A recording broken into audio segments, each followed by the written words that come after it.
Hey,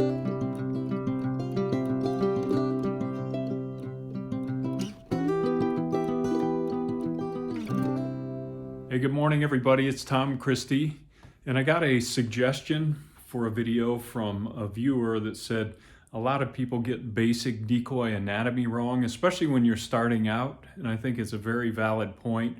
So I wanted to put together a brief video this morning on decoy anatomy, and I'm going to use a gadwall drake that I've done myself just as an example. To look at specific areas of a decoy that it's easy to make mistakes on, especially when you're starting out. And let's get started on that. Let's start up on the head, and the bill angle as it comes off the head of the decoy is critical. So many people, for some reason, get a droop in the bill or the bill's pointed upwards. It seems like the droop is more prevalent. Use your photo references to get good pattern reference on that angle of the bill as it comes off the face. It's critical. Then the width of the bill, of course, a good study bill is important. And also this notch area, that's very characteristic by species. So make sure you pay attention to the shape of that, the width of the bill, and then just the overall shape of the bill. This is a gadwall drake. Very characteristic bill. You can see I used a reference bill to pay attention to the shapes on that bill, and you should do that if at all possible. Let's talk about the head. The width of the crown, the width of the eyes are critical. You can see this hourglass shape from the front, so getting your cheeks width in proportion to the head width or crown width is really critical.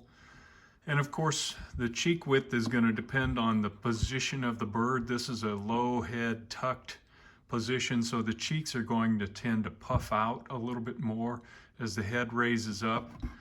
This dimension would narrow down a bit. We're at the eyes here. This dimension here is critical for the distance from the front of the eye to the bill. So many people get that wrong, and you can use a good pattern book or reference bills. Study bills have that dimension established. So getting this dimension and the up and down position, again, a lot of people get too low, too high, and it just throws off the look of the bird and takes away from the look of the bird. You can see these eyes are set so that I can see the pupils from the front, so they're angled in slightly and angled down slightly. That's a tough thing to do consistently, but it's critical for the look of the bird. Let's talk about the cape. A lot of people tend to dig a trench for the cape and leave the scapulars up looking like the bird is muscle bound. But that cape is actually a group of feathers that lays over these back feathers. So it needs to have a little bit of dimension to it and not be dug down. Another common mistake is getting too flat across this area, not rounding enough. You see that a lot. I call it the shelf syndrome, where there's just a flat across that area of the back. So pay attention to that. Let's look at the side pockets.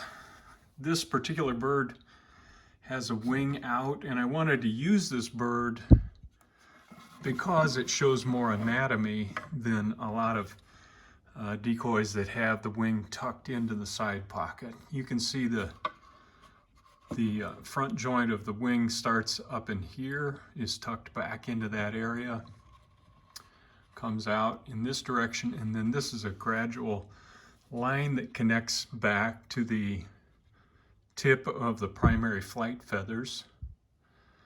And we'll talk a little bit about the primary flight feathers in a second, but I wanted to give you that.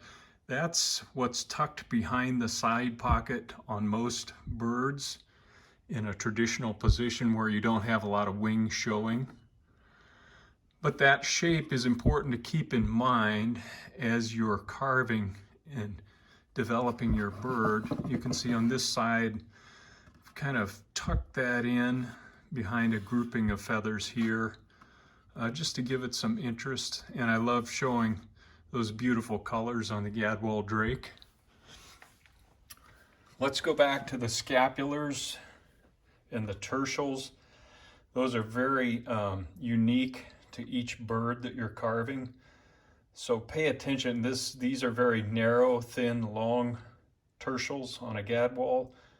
On a mallard drake, they're going to be big, wide tertials. So really need to study the bird that you want to carve to get that anatomy correct.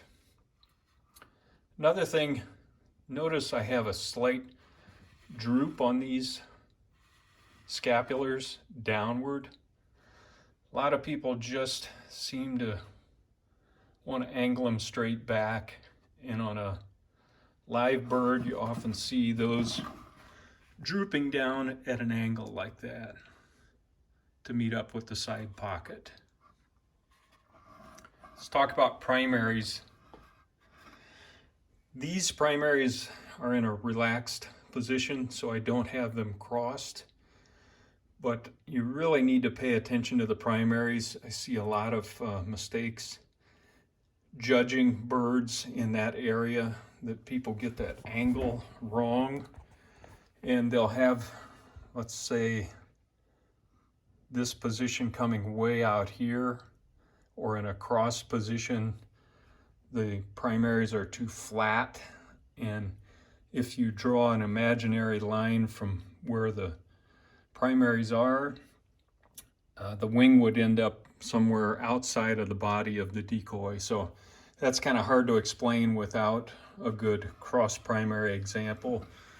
But you can see these primaries too are angled down, and that is the same when they're crossed. There's a bit of an angle down, so they're not just flat across the back. Pay attention to where the quills are on the various feathers.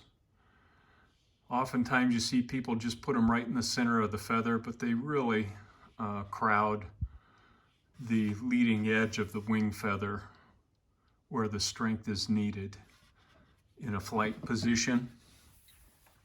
Let's talk about tail feathers. You can see this particular bird has his feathers splayed out, and if you imagine them connecting to the rump, you can see they're angled back in towards the body. They're not straight back and forth.